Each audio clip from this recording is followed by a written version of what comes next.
Welcome, everybody. Those signing on early, I appreciate it. We're going to get started in about 2 minutes. We'll give everybody a chance to log in just in case they had some extra traffic getting here.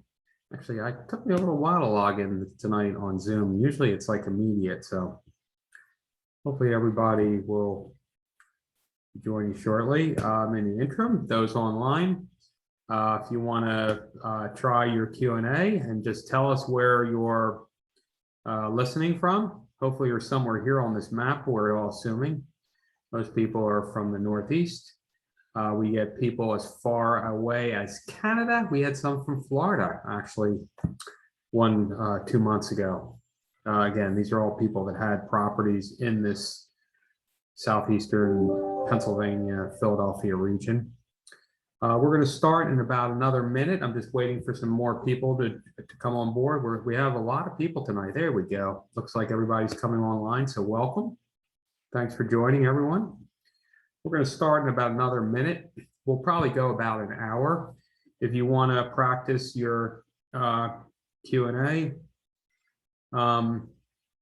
you're welcome to. That way I know you can hear me okay and you're listening. You want to tell us where you're listening from, that'd be great. And again, we're going to start about another minute. So there comes some more people. Excellent. That's good. Those so far on the call, just so you know, stay on board. We're going to tell you how everyone on the call tonight is going to get a digital download of a book I wrote, What You Really Need to Know About Selling Your Home. You could buy it on Amazon for $14.95, or tonight you can get a free copy. I assume everybody will want a free copy, so we'll make sure you get that. And then we're doing something to support restaurants. These are all the local restaurants. This is a card called Jeet. We'll be sending this in the mail to you probably by the end of the week. It should go out, and this card will give up to 4 guests 20% off of your food bill. It's valid Monday through Thursday, and we're doing this again to support local restaurants who have been hard hit in the during COVID. So it's a good way to help, and it does say on the back it's dinner only, no lunch, no takeout. However, we've been giving out some of these cards during the shutdown, and we found that if you call the restaurant, many times they'll honor it for takeout.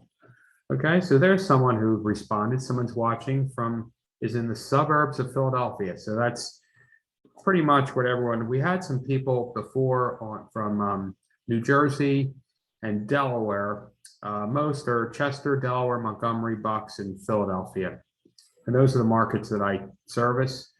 Although I do have some people in the office that cover Delaware, and we have 2 people in our office that just cover New Jersey for us. So if you have the needs there, let us know. All right, we're going to get started now. We're right on time. Probably going to go about an hour. You're welcome to ask questions during each segment, and I'll also stop at the end. We'll be having some time for some more questions. So what we're talking about tonight is some systems, strategies, and solutions for selling smart, especially during COVID-19, right? And this is all about a book I wrote for those that came on that we're going to be talking following the book I wrote, and you'll get a digital download of it as well. Okay. So the number one we're going to be talking about, sorry about that, I'm jumping ahead of myself, about 3D showing tours. So you're going to hear what happened to us during COVID and how we had the big shutdown, how we were able to sell properties. And that's pretty much with the 3D virtual showing tours. We're going to also talk at the end about some improvements that could add thousands of dollars to your price, and how do you get your return on investment, what things make sense to do. We always get questions about that at every one of these webinars. And then finally, we're going to talk about how to sell fast and for top dollar with the least amount of stress. So a little bit about who I am. I'm a Pennsylvania real estate broker. This is my 35th year in real estate. And I've been involved in all facets of real estate. I specialize and work in residential. I do a lot of speaking around the country on lots of real estate topics, mainly tech topics and how it affects real estate. And I've done a lot of radio interviews. I've been on the front page of the Philadelphia Inquirer on a story we're going to talk about tonight about the 3D tour. So that's a little bit about what I do and who I am. The number one question that everyone asks me continually, and I thought I'd start with that tonight, is how do I save money on taxes when I sell my house, right? Because some people on this call, you're maybe 6 months away, maybe you're 12 months, maybe you're 5 years from selling, or maybe you're never going to sell, but just want the information. So you can save up to $500,000 on the sale of a primary residence, providing you occupied it as your primary residence for 2 of the prior, at least 2 years of the prior 5. So what I mean by that is once you've hit and you've been in your house for a period of 2 years, so it could be a week this year, 2 weeks next year, 3 weeks the third year, and then a whole bunch of years in years 4 and 5 that give you a collection that you've been in your house for 2 years, that qualifies by the IRS as a primary residence. And when you sell that property, you can exclude from gain on your federal income tax return up to $500,000. Now, in order for that to qualify, when I said it had to be a primary residence, what I mean by that is you need to get your mail at that address. You need to maybe have some car insurance, all the things you would do if that was your primary residence, right? You might register to vote there. All these things is what the IRS is going to look at. And this is for joint wage earners. So if you file jointly, then you can get up to $500,000. If you file a solo tax filer, you get up to $250,000 exclusion on federal income tax. So that's a huge thing. And by the way, it's not a one-time exclusion. You can do this multiple times. So you could sell your primary residence here. Maybe you're in the main line or Bucks County or Philadelphia. You've been there 2 years and you decide, I think I'm going to buy another house. And you live there for 2 years, and then you get that same exclusion again. So it's a great, great benefit. It's the most underutilized strategy that exists, and it's probably one of the best tax plays on the sale of a property. So hopefully no one has any questions on that, which so far they don't. Again, like I said, you're welcome in the Q&A. If you want to type a question, feel free. I'm happy to answer for you. Okay. So we're going to move, and again, this applies to joint tax filers. We're going to move into the presentation, and we're following the book I wrote, What You Really Need to Know About Selling Your Home. And we talk about your mindset, changing your home from a home to an asset. And the clients that grasp this concept the best always do the best on selling their property. And how do you do that? Well, you do it by taking away some of the emotional distance, right? And change the showing condition of your house to appeal to the resale market. What I mean by that is you're taking away the pictures of when, if you have kids, when they were just born, and then they were in kindergarten, and then first grade, and then they're going to a prom, and they're driving in a car, and then they're going to college and playing baseball, and all these different facets, and taking all that out of the house so the buyer can focus on your home. And you got to turn it into an asset. So that's not an easy thing for many people. We're going to talk to you tonight about some of the help that we can provide if you need help. And that comes into the preparation, like how far in advance should you generally start the process? Those on the call that are maybe thinking about selling, I always tell people you can call someone a day away and they'll come out and they'll list your home for sale and whatever. Um, I generally work, most of my clients call a month or 6 months or up to 12 months in advance. And tonight you're going to hear what that process is and why it has a longer window. But if you follow those steps, I believe you can sell faster with less stress and for more money. And then it's the same thing about when an agent, how they could visit. You could do it by FaceTime, Skype, Zoom. Some people aren't comfortable with having people in the house now, so we are very flexible in that regard. The big key to this whole process is right here, and that's the improvements, right? Because if you're changing your home from a home to an asset, and there's some things you might need to do. You might need to paint. Maybe you have shag carpeting. Maybe you have pink countertops. Whatever the things are that you have that maybe the buyer marketplace isn't interested in today, it very well makes sense to change those things. And only the things that are going to give you a return on investment, right? If it doesn't give a return, then no sense in doing it. So how do you do this? And I have this thing called a concierge service. And everyone that's on the call tonight is entitled to call anytime, and you have access to this. This is a free service, and basically the way it works is you provide us with and tell us what your needs are. So say your house needs paint, or say you have your gutters and they're clogged with leaves, or you don't want to cut your grass, or you need a landscaper, whatever it is. We have all these various vendors. Our number one requested services as of late are the people that help with what to do with all your stuff, right? Because that's always the most challenging in the process. And that is, what do you have antiques? Is it personal property you need to source? Do the kids want it? What are you going to do with all this stuff? Is it brown wood? Is it things that maybe people wouldn't want? So the more time you provide, the better your result is. So we have access to all these people. We have people that will come in and figure out, do you need to do a tag sale? Do you need to have an auction? Do we need to take it to antique dealers? We have all these various tools at your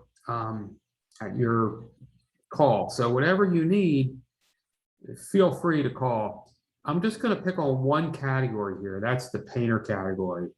We have lots of painters, probably 20 different painters, because each client has different needs, right? Maybe it's a time issue where you need to get it done quickly, right? Or it's an economic situation where there's not a lot of dollars to go around to paint the house. So we have people that are certainly less expensive. So we have people that are authentic painters. It's all the various different, and we try to match that vendor to our client as best as we can. So you can either call us or you can go online to the website. There's a whole section for the concierge, and the more information you put in about what your needs are, the better, and the better the match will be of the person we're going to select for you. Okay. And by the way, we vet all the people on that list. And during this section, I'm going to explain how we vet these vendors, right? How do we know the electricians are doing their right job, or the plumbers, or the handyman, or all that? And tonight, this is going to be the most challenging topic, the most difficult topic we'll talk about tonight. The rest is, if you get this, the rest is very, very, I think, much, much easier. So the pre-sale home inspection is something, and we're going to talk about during the COVID, what the application is, especially now. How is this impacting the marketplace, and is it a good thing to do? And I'll explain the pros and cons with everything. I'll tell you what the good is and the bad, just so you know. But the concept is to get a pre-sale home inspection before you put your house on the market for sale. And this is not a requirement. You don't have to do it, but I believe you can save thousands of dollars if you opt for this strategy. And the reason is you can prevent a lot of surprise problems if you wait till the end of the transaction when the buyer gives you an agreement of sale. Many of those agreements are contingent upon a home inspection.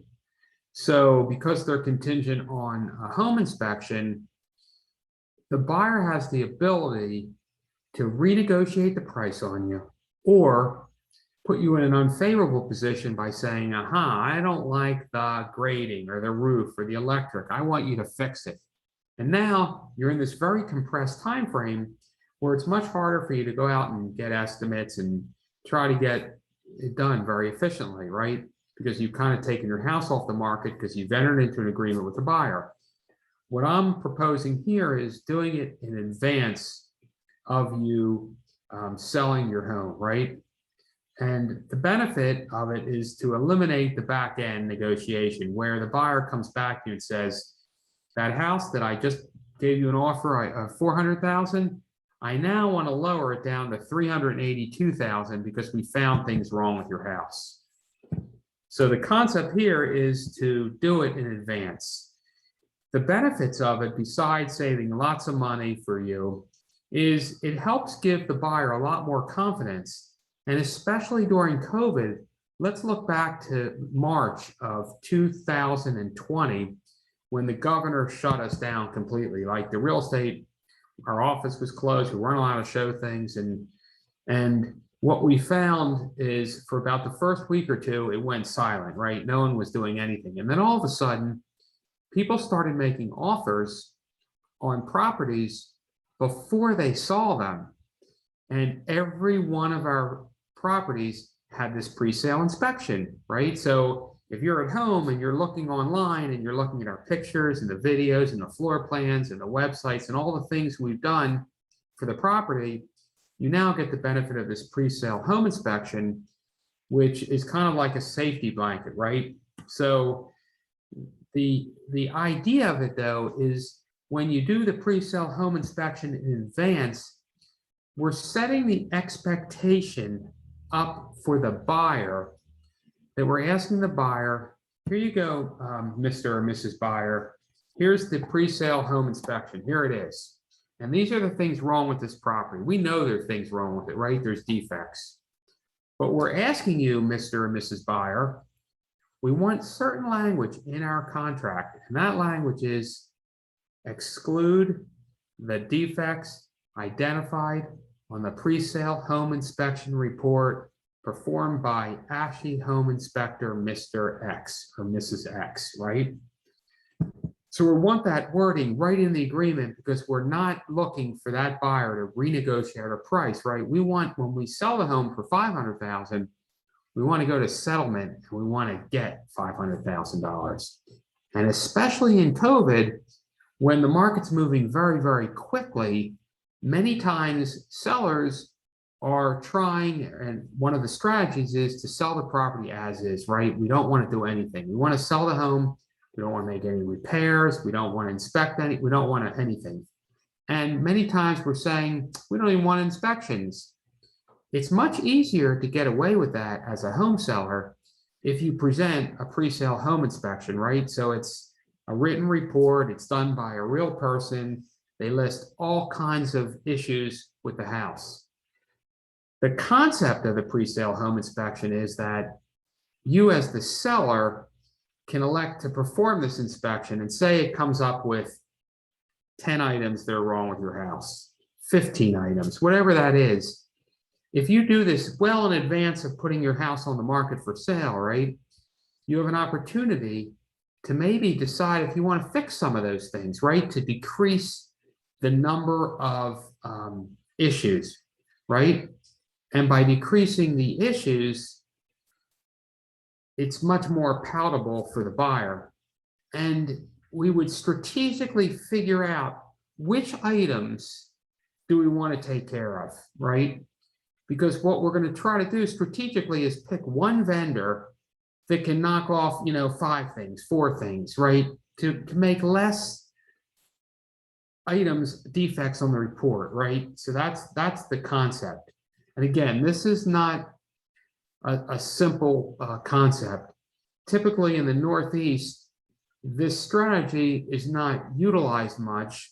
However, if you go to the West Coast, to California, to Oregon, to state of Washington, you'll find that most of the homes, when they're sold there, have already done the pre-sale home inspection.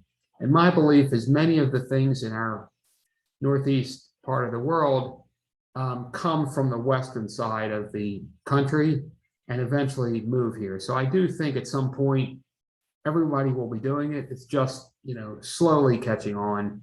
And many agents don't want to do these pre-sale home inspections because it opens up Pandora's box, meaning there's things found about a house, and many agents aren't equipped to deal with those issues, right? They don't know electricians, plumbers, who to call, how to get things done, right?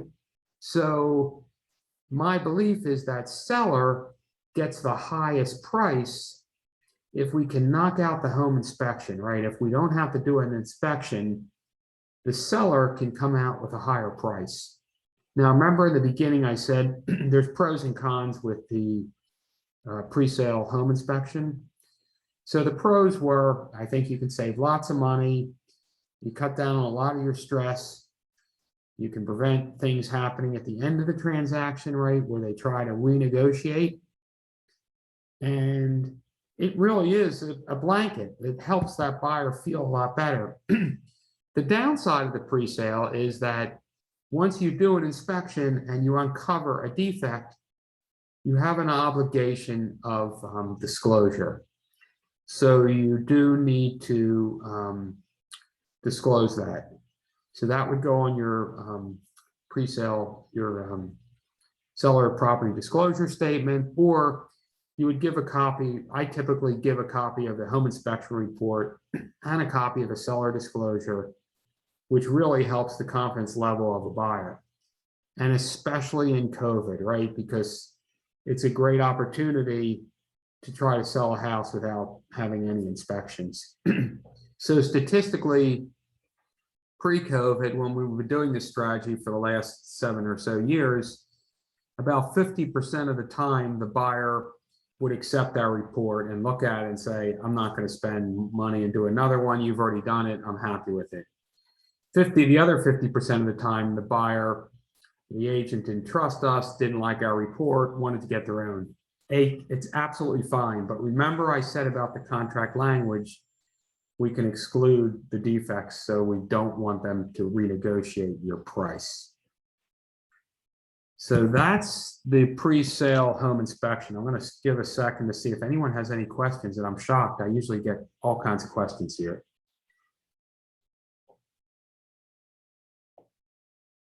Doesn't look like anyone, so we might finish actually early. So I'm taking you in this continuum. Again, I'm following this book, and we're taking you into a process that those on the call are maybe thinking about selling, or maybe you're 6 months away, or 2 years, or 5 years, or whatever. You have an option if you do sell your house, when you sell it, you have 2 options. You can sell the house on your own, or you can hire a real estate company to represent you in the sale. For the purposes of the webinar and the book, we take the assumption that at some point you're going to hire a real estate company. So you have to enter into a listing contract, right, with a real estate company so that they can represent you. And what I found after doing this and being involved in real estate for 35 years is that a lot of agents will lock you into an agreement when you're selling your house, but sometimes they don't deliver on some of these items here. Like they don't return your call, they don't give you any feedback, they don't put you on the internet. Remember we talked about this 3D tour, which I'm going to get to a little bit later. They're not doing this 3D tour. They're not doing a direct mail program, or maybe they're just not doing any marketing at all, right? Maybe they're just, doing nothing. So you enter into this agreement and you're kind of stuck and you really can't get out. Most of the companies in the marketplace, they're going to try to lock you in for a long period of time. So what I've developed, and it's covered in very good detail in the book, is an easy exit agreement, which means you can, I just have to move some things around my screen so I can see it myself. means you can walk right out of our agreement with 2 weeks written notice, except if you're actively negotiating a sale or you're under contract, right? Your house has been sold. Maybe you're a week from settlement or a day before settlement. You couldn't exit at that time. That wouldn't be fair, right? So that's why that's in there. Otherwise, at any time for any reason, right? Maybe you change your mind, you decide you don't want to sell, or you're not happy with what's going on, or whatever the reason being, you can get out. Okay. So it forces the broker to perform at a very, very high level. If they don't, then you have the opportunity to terminate. Okay. Did we get any questions? No. Wow, you're a really quiet audience tonight. So maybe it's the weather. I don't know. So that's the easy exit. I'm going to move ahead. Hopefully I'm not missing any questions. I don't see any. Checking all the screens in case I've had people text me questions. I have people email me questions. I'm going to move ahead as soon as my computer wakes up. There it goes. So now we're going to take you a little step further in the process of you have decided, first you were maybe thinking about selling. We're trying to get you to change your home from this home to an asset, right? Strip away all the pictures of the kids and the personal property stuff. Maybe we have to do some painting and some organizing or some staging or whatever that is to get you a really great price. Then you enter into an agreement with a company. Before that, we did this pre-sale. Actually, the steps would be you'd enter into agreement, then you would do a pre-sale home inspection if you wanted to do that, which we have 99% of all our clients, when they understand the benefits of it, they all do it. But again, you don't have to. The next part is when your house goes live and on the market, what kinds of things can a broker do when they're selling a property or listing a property for sale? It starts out with professional still photography. There's our photographer with his camera taking pictures. These are the still images. These are HDR, this high definition photography. Basically, the photographer takes a whole bunch of pictures of the same images and somehow puts them together, which makes them super high resolution. And they really look phenomenal when they're done. That's using light packs. When they come in the house, sometimes they need to use some lighting to brighten the light. So that's inside, outside. And then once that photographer is done, the next person, sometimes it's the same person, sometimes a second photographer comes in, it depends, is this drone photographer. And we do this, by the way, these are steps that doesn't matter if you're selling a 1-bedroom condo or a 10-room mansion. We pretty much do the same, we follow the same program. The next is an aerial drone. This is still image aerial, that's overhead imaging. And this is a little drone, it's got propeller blades and there's a camera mounted right here at the base of it. And we fly it on top of the house and the photographer is taking images overhead. And then he also does moving pictures. So there's a video created. And we do that to show people the topography. They want to see, is the ground flat? Is it raised? What are the trees? What's the vegetation look like? What's the landscaping look like? What do the neighboring properties look like? So we want to give this picture. We also found that properties that are presented up high makes them look more important, makes them look more expensive, right? When you put something up like on a platform, it just makes it look better. So lots of reasons and lots of benefits to do the drone photography. The next part of the marketing is the copy. That's what we say about the property. And especially during COVID times, we try to take the house and we try to interject what people are looking for. And we try to figure out in the house, is there a room in the house that someone could do a Zoom conference, right? Because everyone's working at home, like you all are doing now. And oh, there are no questions. You can understand. Thank you, Dorothy. So the copy is really, really important. But the concept is to look at the room and figure out, is there a Zoom room? Is there an exercise room? Is there play spaces? These are all the things that buyers today are looking for. And by putting these words inside the commentary, it has an effect on Google with search engine optimization to try to make your house come to the top of the list. And the other part about the copy is it's written from a female perspective. So the reason we have a female write the copy, believe it or not, those on the call, typically the male is not the decision maker in real estate. It's usually the female. So I'm not the primary person that writes copy. I might add ideas or things to the copy, but if I were to write it, I'd be talking about the HVAC, the electric service, the roof, a lot of the technical parts of the house. So after the writing, then we go into the direct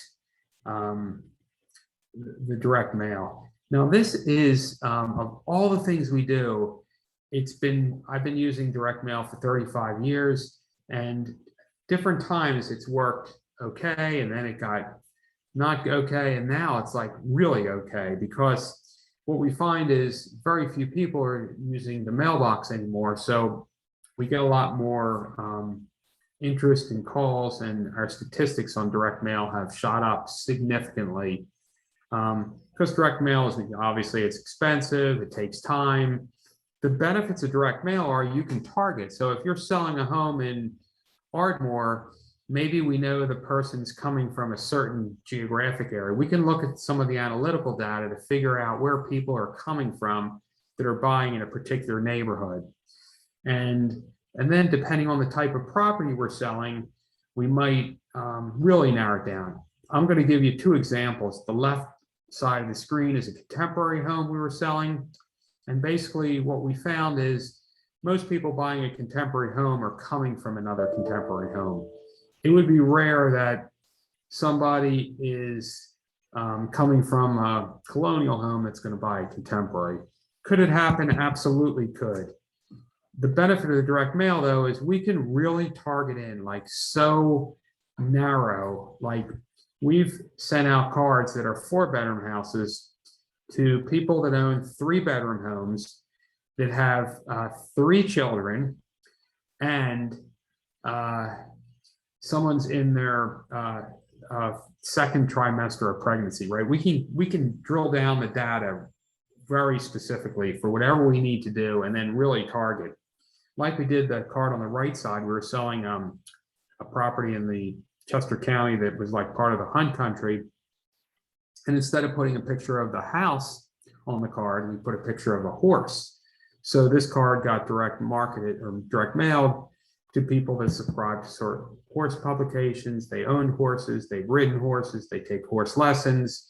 So we're able to really go after that marketplace and go after and direct market them. And we wouldn't be doing this if it wasn't successful. So if you want to read about it more, I could spend on any one of these topics tonight, probably, half a day talking about. You can go to the website. There's been a bunch of articles that have been written about our direct mail program. Some people have followed us and picked up what we're doing and kind of analyzed our results. So you're welcome to read about that if you want to learn more about direct marketing. The next part, and this is somewhat newer, is we create a website for every single property we sell.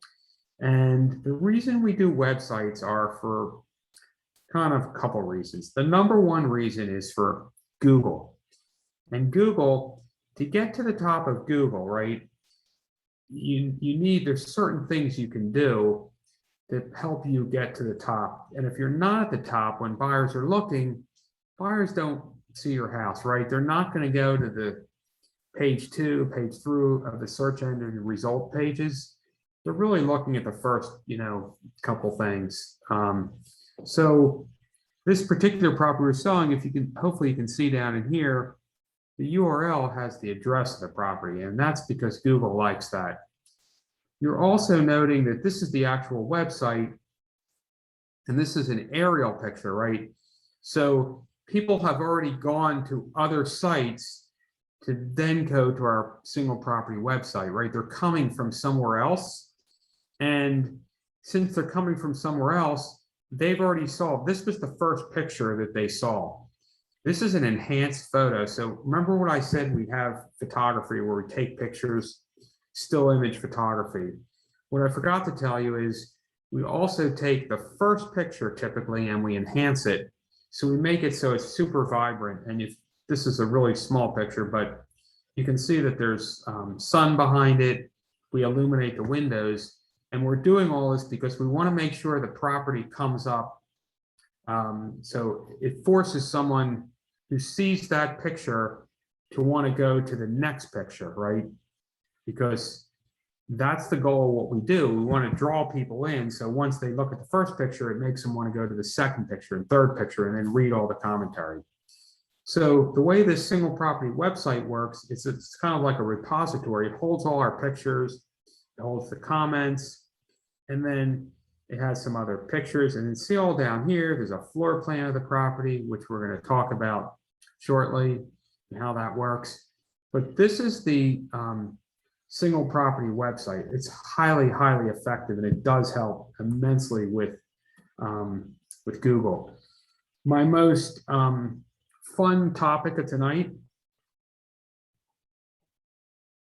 is this one right here. And this is the three-dimensional marketing. And these are all the things I'm talking about right now. We're in the section where we're talking about all the things we're doing when we have the property on the market for sale. And this was super relevant, especially in March and April and May, when we sold a lot of inventory without people coming inside. Now, you have to realize that when they were buying those properties in March and April, and I think in May as well, the agreement that they were entering into still gave the buyer the right, once the governor lifted the order, to come in and look at the property.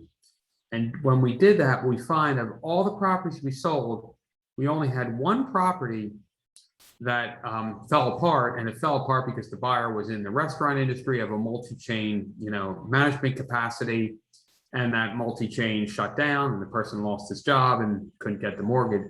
So we since put it back on the market virtually a second time and sold it without anyone coming inside. So how are they doing it, and how's that all happening?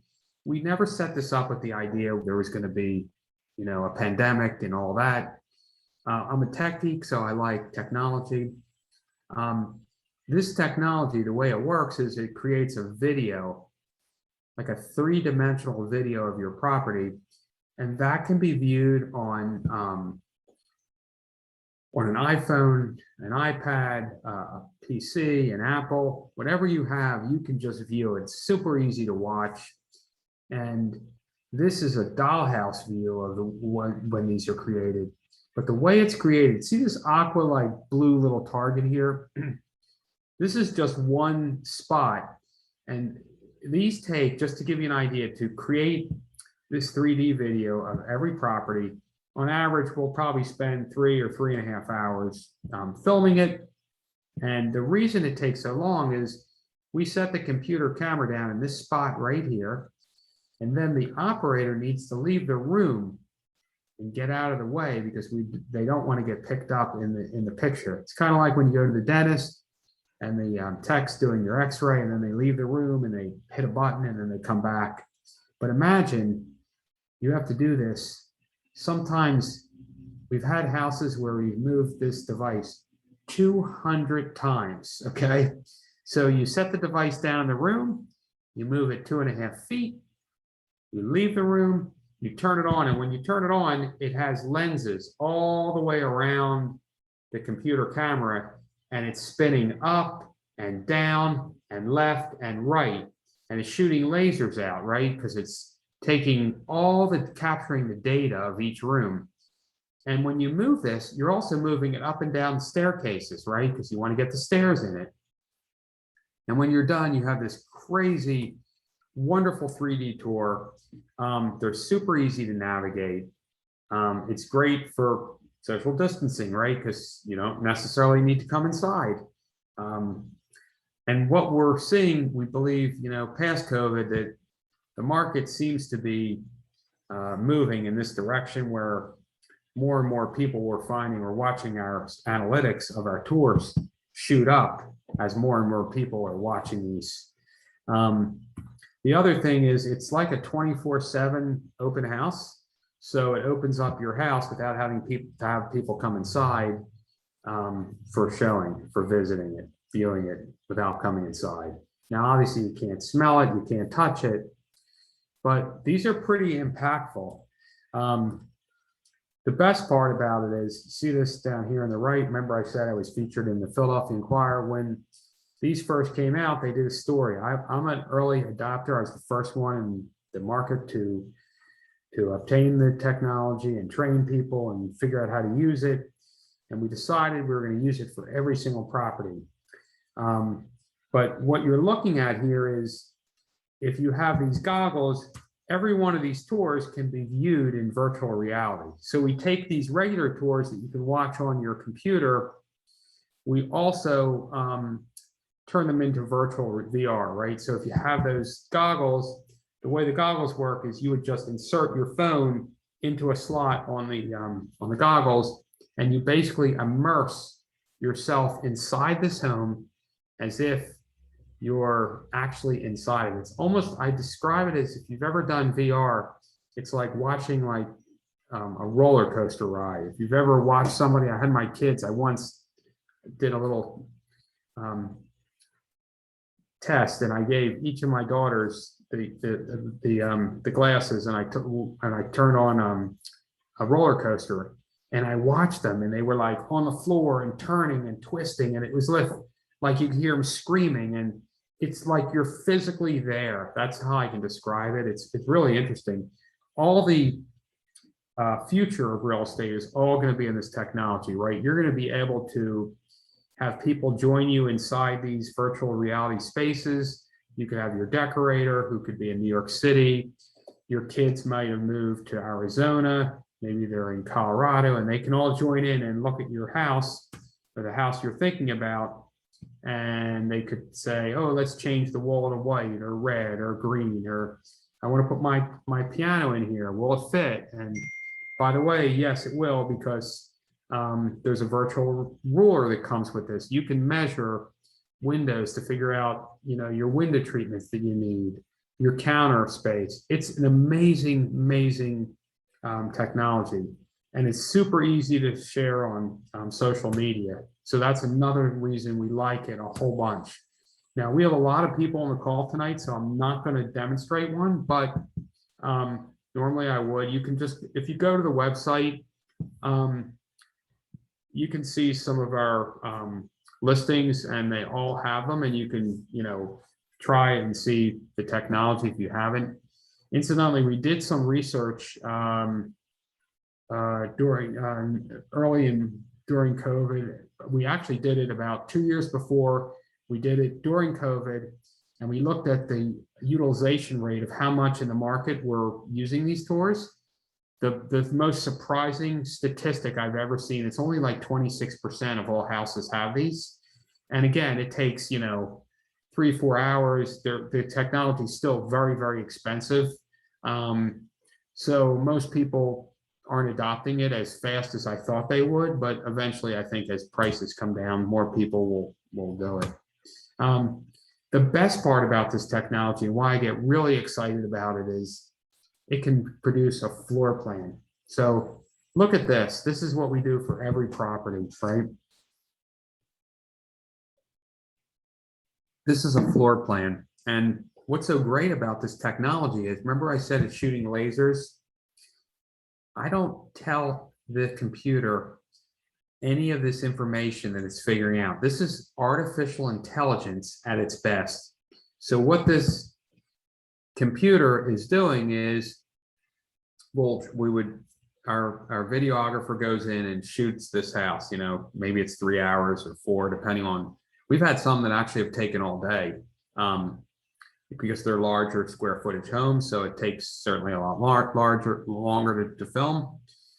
And we would upload it back to this company, and within 2 days, it takes 2 days of like this supercomputer processor, it converts it to a floor plan with room dimensions, room names, Look at this. I mean, it's telling you it's the kitchen. Notice it puts the sink in, the countertop. Here's the breakfast room and the windows. Oh, here's the fireplace.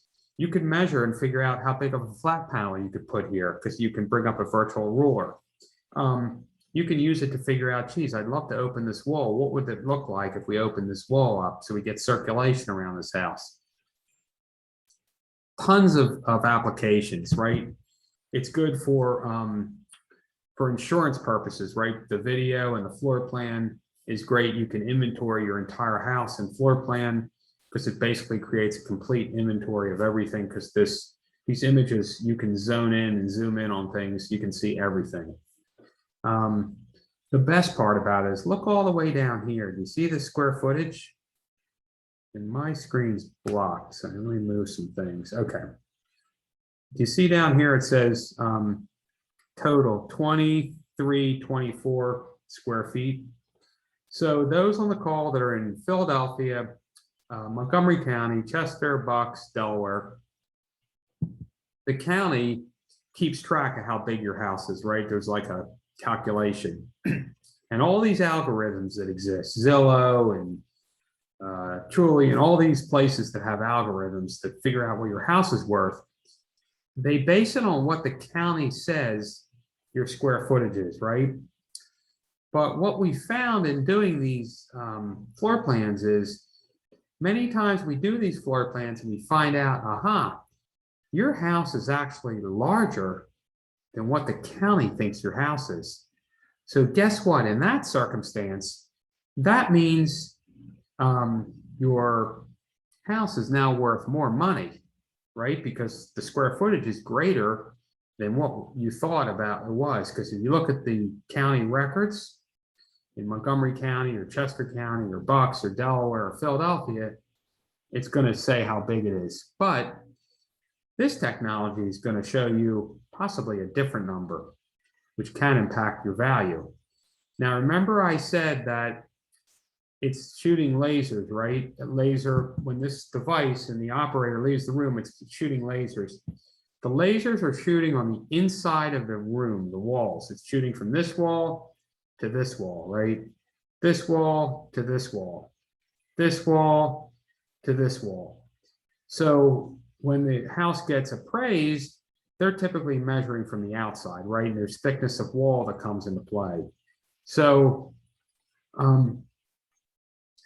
it's giving you square footages, which is amazing. And the artificial intelligence, how it knows a room is a bedroom, you know, the computer's shown pictures with beds in it. And sometimes when we video houses, the houses are completely vacant. There is no furniture in them.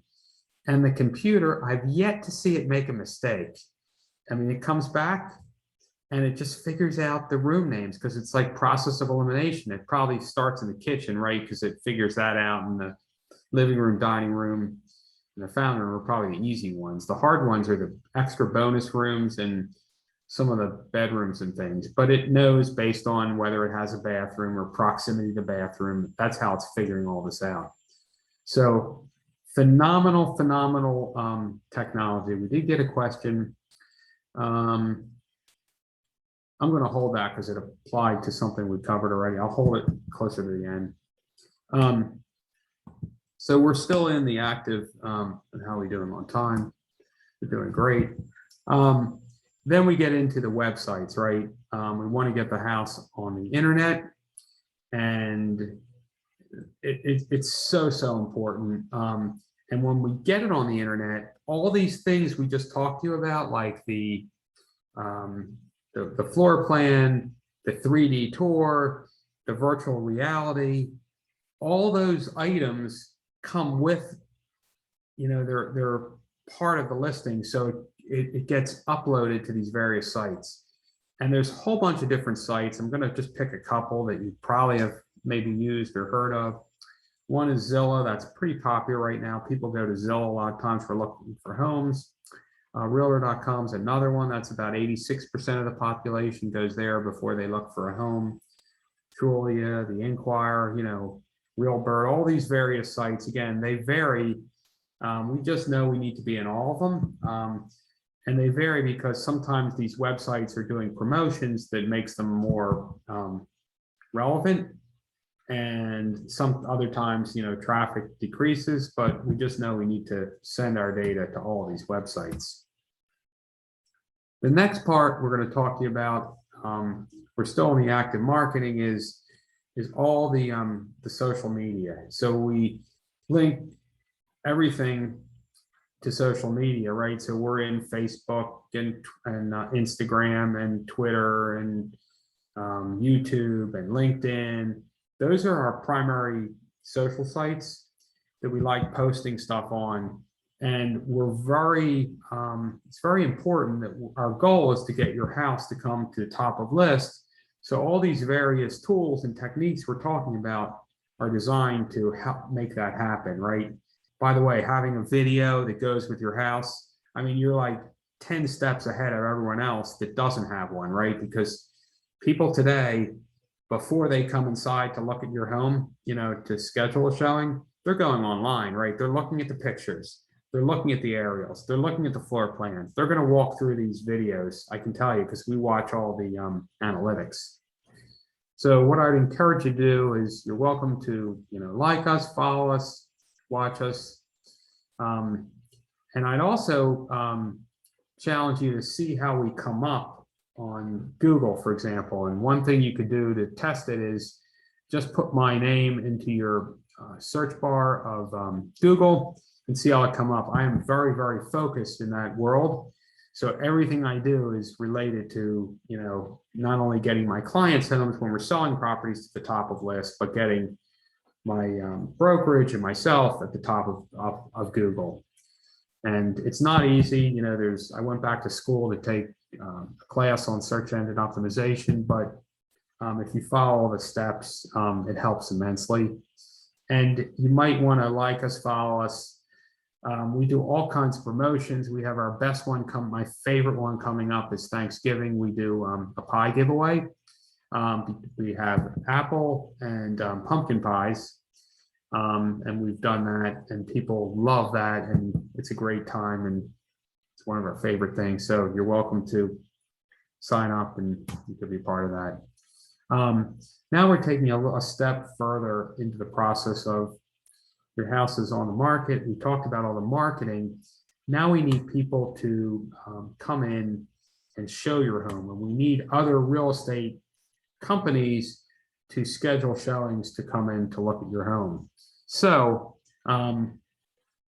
what we do is we use this automated appointment service, and that runs 24 hours a day, 7 days a week. And that's how we can confirm showings for your property, right? And it works great for virtual.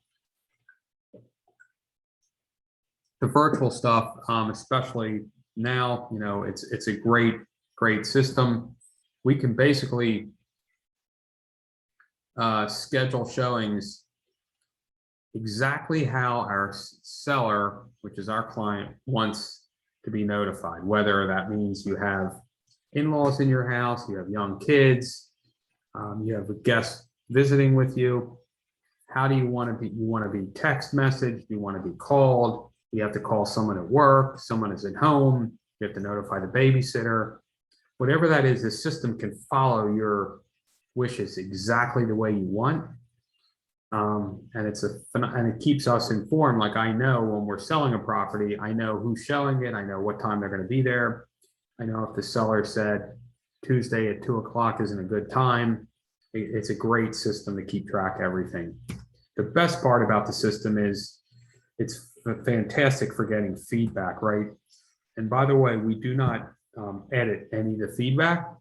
We give our seller clients exactly the feedback as we get it.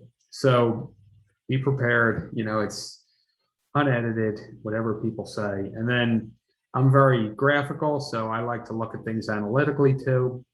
I take all the feedback we get on the properties and then I put them into some pie charting to keep track just so I can see how we're doing on properties. And we watch these analytics very carefully, right? We want to know, are people interested? Are they not interested? how would they rank us? And here's one. This is a really easy one to show you a result. This had a really small blue wedge. Typically, we like to see opinion of price about 50-50 when people tell us our pricing is good versus where we're pricing. We'd like to see this at 50%. So this could be something we would talk to a seller and say, hey, look, we've had this feedback. Maybe you need to make an adjustment because the pricing the market set isn't right. So that's some of the analytics.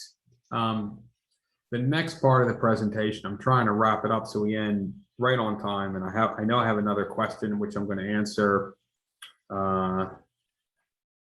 in here. It was about the pre-sale.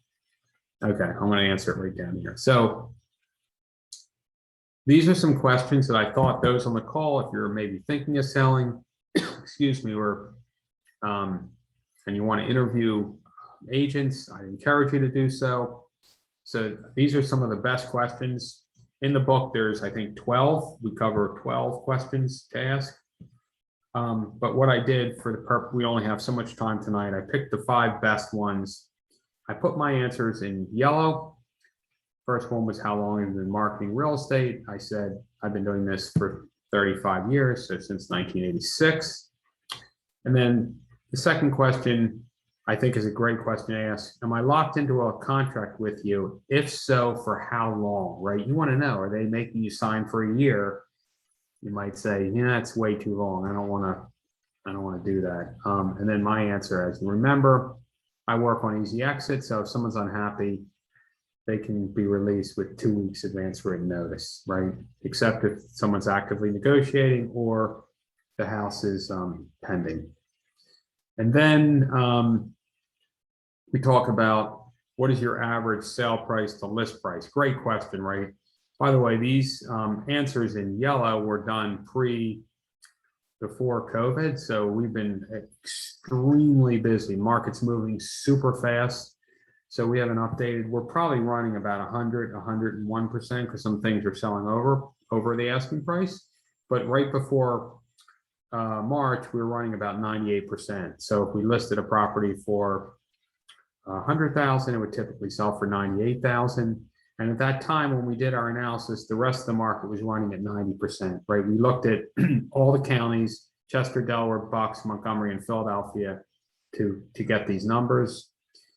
And then what is your average number of days on the market, right? Here's a super relative question, like how long does it take you to sell? By the way, we're way less than 37 days now, but this was right before COVID. But when we were at that number, the rest of the agents were at 94. So it just gives you an idea. And these are really relative. And the last one is, do you recommend a pre-sale home inspection? And remember, I said, absolutely recommend. 99% of the time we're doing it. We had a question, the cost of the pre-sale, and it's kind of based on how large your house is, because they base it on square footage, because that's a determinant of how long it's going to take for somebody to do a home inspection.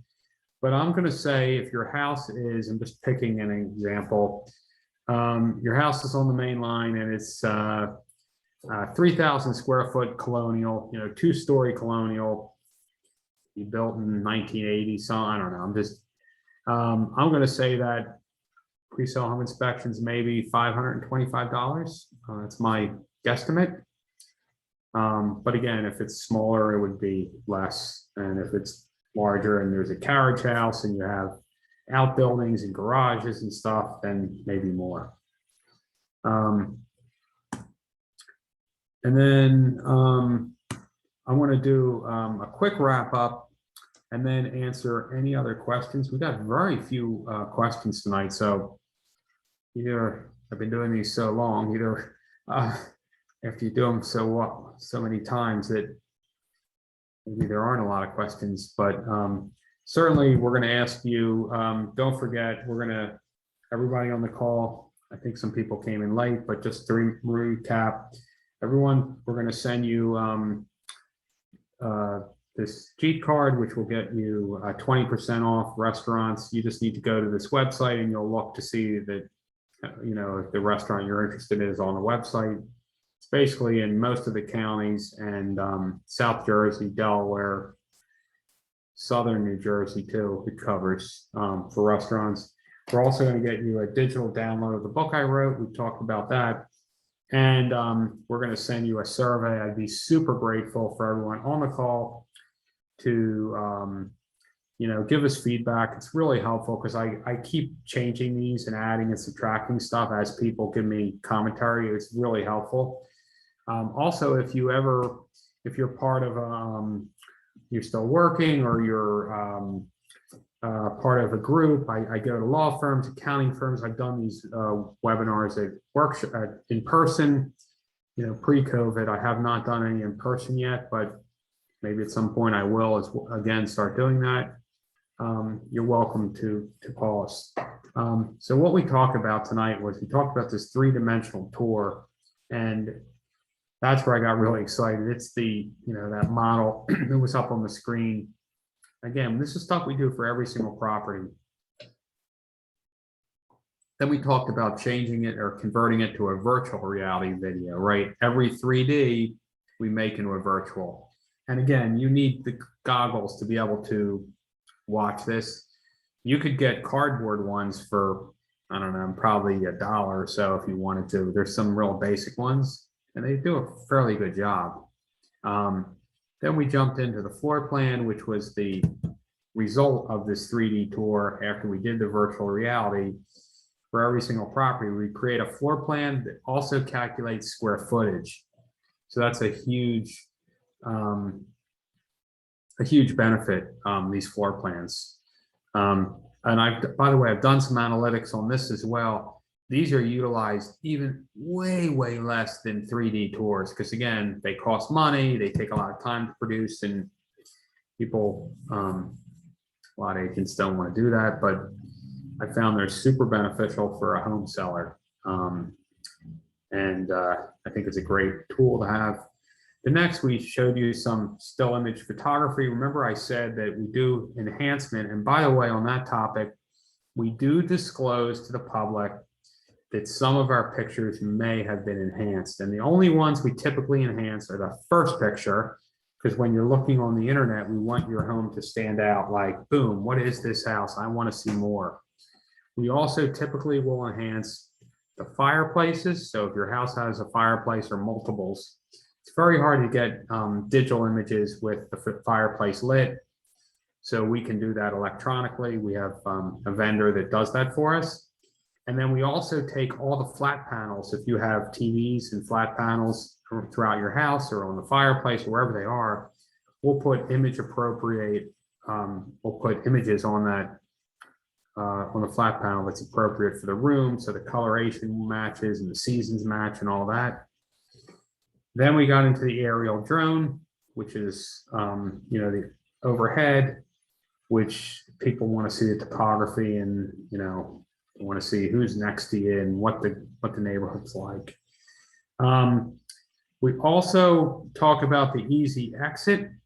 Again, that's at any time if you're unhappy. With 2 weeks notice, you can exit and you don't owe us anything, right? And don't enter into a long agreement with a company, a broker, because they really don't let you out.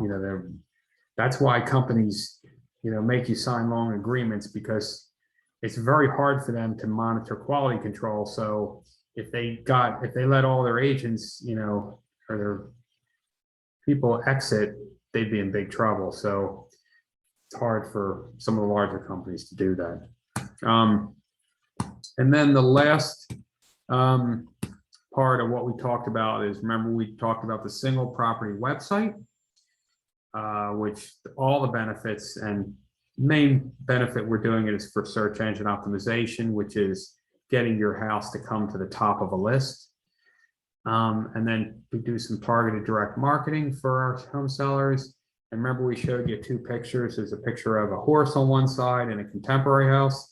I'm not sure what your horse is or what's special or unique about your house, but we try to figure that out. And then we try to target people that are part of that audience. And then social media, of course, Facebook, Twitter, LinkedIn, Instagram, YouTube. These are huge for us now, and you're certainly welcome to like us, follow us on social.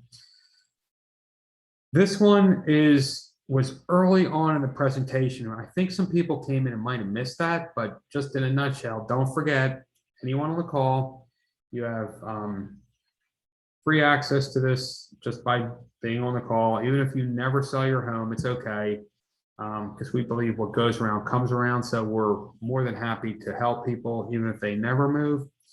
If you need a plumber, painter, electrician, carpenter, handyman, whatever it is. And by the way, right now, what we're experiencing is all these services are very, very slow.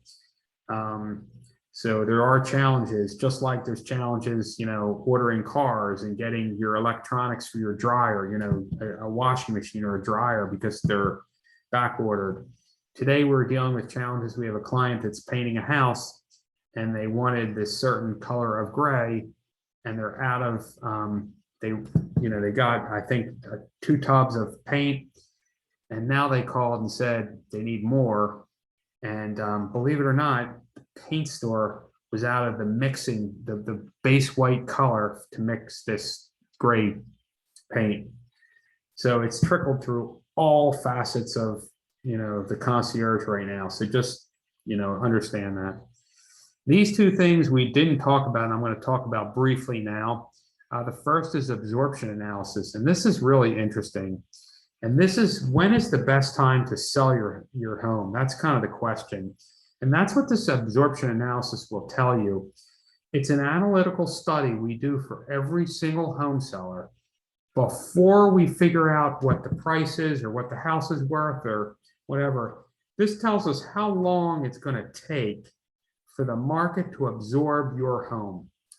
And how we get this data is we look to see how many homes have sold in the prior 12 months, right? And then how many are active. And we divide the number of sold homes by 365, and then we multiply that answer by the number of active homes on the marketplace.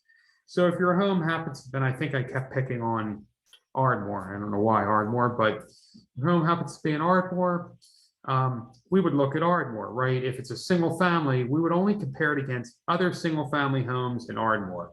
If it happens to be a 4-bedroom, we would not be looking at 3 bedrooms. We would define the markets as, 4-bedroom homes, right?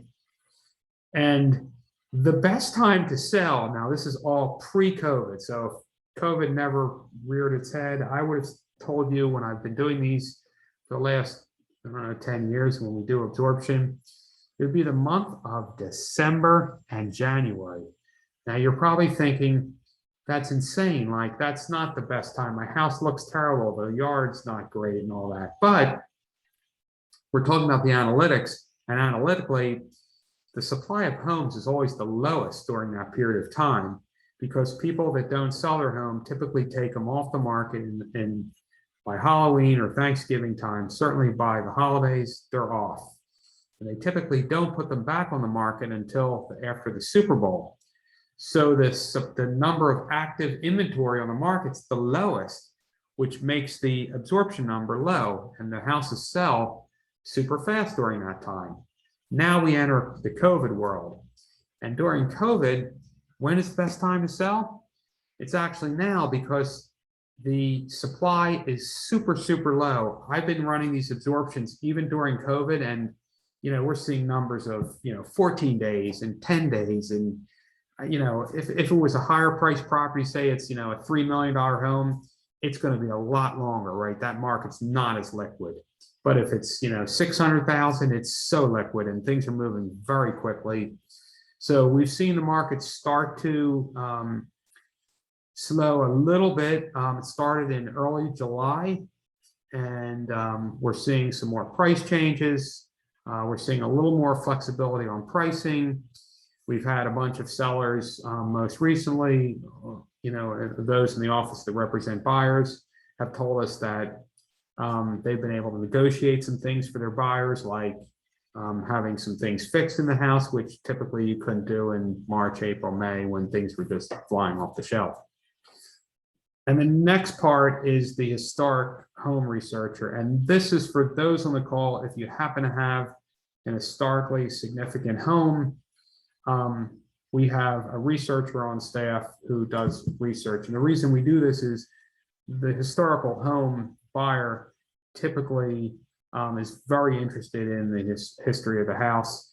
And remember I said how things take a long time, and you can call an agent up and they can come out and list your house in a day, and we could do the same. But if you really wanted to do all these things and do it right and get the highest possible price with the least amount of stress, if you start off, 6 months or 3 months or 9 months in advance, you'll benefit. You'll sell much faster and for a higher price, right?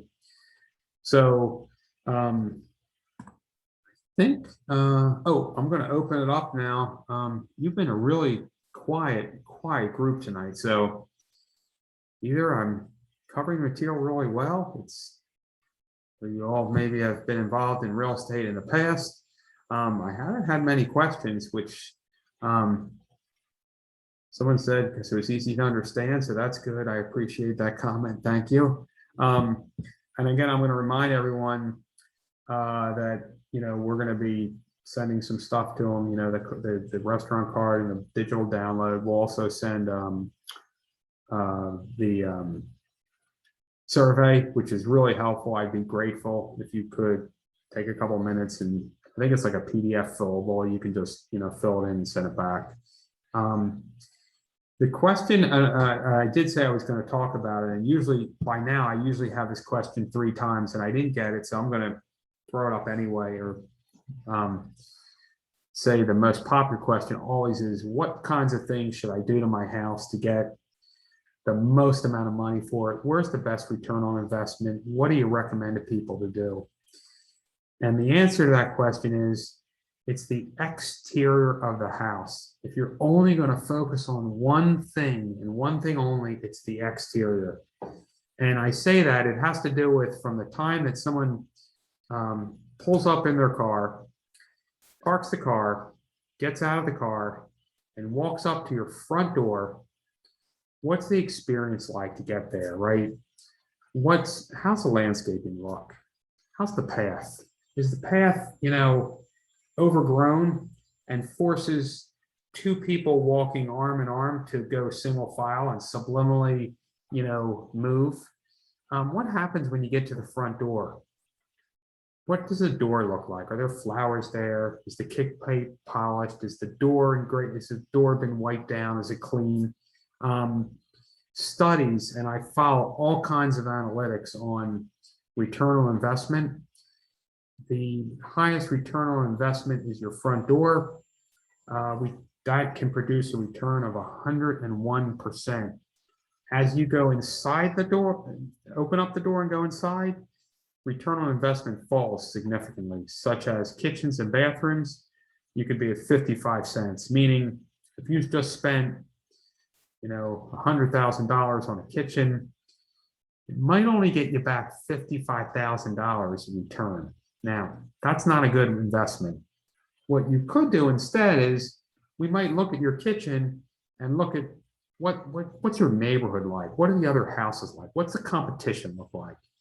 And say, well, we're not going to put in a new kitchen because we know you're not going to get your return. But what we do know is that, geez, maybe you have old cabinets and old countertops. Maybe we want to paint the cabinets, right? We want to maybe lighten them. Maybe we want to change the poles on the cabinets, right? Just to give it a sense of, a better feeling as to it's not as dated, right? Maybe the countertops are Formica, and maybe we want to look at replacing them, right? Maybe with granite or quartz or quartzite or something. These are all the kinds of things we look at, but we're really, really careful on return on investment, because we certainly don't want to have our home seller do things and then find out that they just get no benefit from doing it. So the things that we look to where it has the highest return is, as I said, it's the outside, the landscaping, the front door. Then on the inside, Next is going to be painting. Painting, you get a high return. It's not expensive, other than right now the challenges of getting paint and vendors to paint. You know, as people have been trapped in their house for all this time and they're not going out and they haven't been traveling and they have all this extra money.